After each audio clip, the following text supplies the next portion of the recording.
The lecture hall of the Galactic Institute stretched vast and circular, accommodating over 3,000 students from 200 different species. Professor Velthar, a towering Arconian with crystalline skin that refracted the ambient light into rainbow patterns, stood at the center podium, his 6 arms gesturing dramatically as he spoke. And so, his voice resonated through the translation nodes embedded in every seat. We come to the most fascinating extinction in recorded galactic history. The Krelliks, apex predators of the Outer Rim, hunters without equal, warriors without mercy. For 10,000 years they dominated their sector of space until, mysteriously, they vanished. Susan Martinez sat in the upper tier, her tablet reflecting off her brown eyes as she took meticulous notes. She was one of only 3 humans in the entire institute, a rarity that made her both a curiosity and, occasionally, a target of unwanted attention. Beside her sat Lucas Chen, her study partner and the only other human in their xenobiology program. The Krelliks, Professor Velthar continued, his enthusiasm building, possessed retractable claws capable of cutting through titanium alloy. Their eyesight could detect heat signatures from 3 kilometers away. They had redundant organs, regenerative capabilities, and a pack-hunting instinct refined over millions of years of evolution. He paused for effect.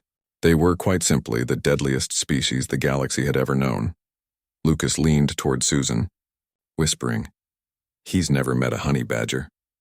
Susan suppressed a smile, her finger hovering over her tablet as she continued documenting the lecture.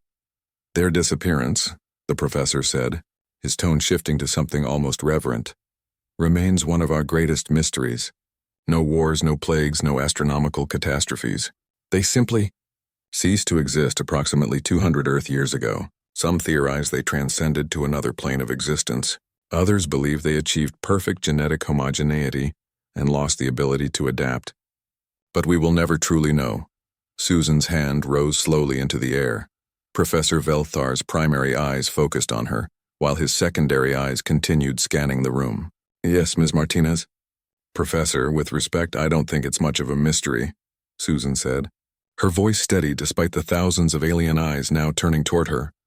A ripple of chittering, clicking, and various forms of alien communication spread through the amphitheater. Lucas tensed beside her, knowing that tone in her voice. "Oh?" Velthar's crystals dimmed slightly, a sign of intrigue among his species.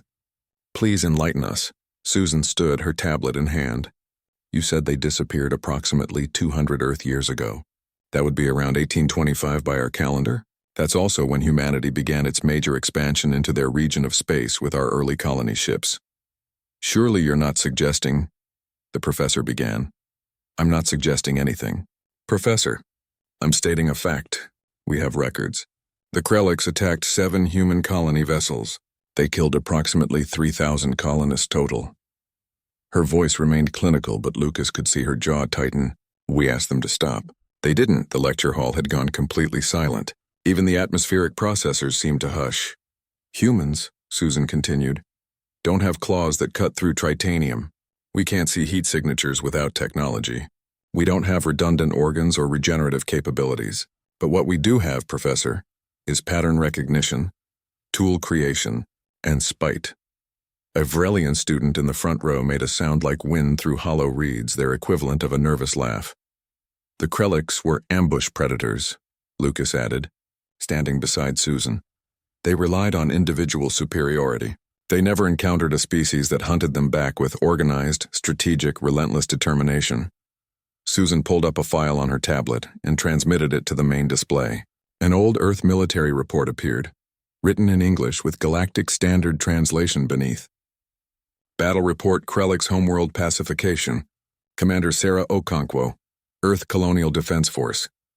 Professor Velthar's crystals flickered rapidly as he read. This is a military after-action report." "Yes," Susan confirmed. "After the 7th attack on our colony ships, humanity tracked the Krelliks to their homeworld. We gave them one more chance to establish peaceful relations. They responded by killing the diplomatic envoy." She paused.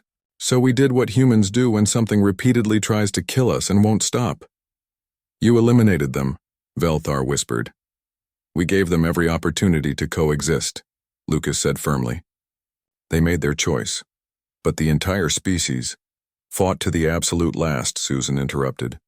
No surrenders, no negotiations. They were apex predators, Professor. They couldn't conceive of backing down.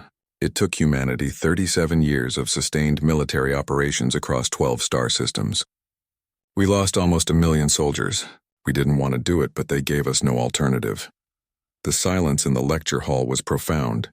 You must understand, a Delphian student called out, her melodic voice carrying across the space. To the rest of the galaxy, humans seem so peaceful. You run cafes on station hubs. You write poetry. You cry at sunsets. Susan's expression softened. We do all those things.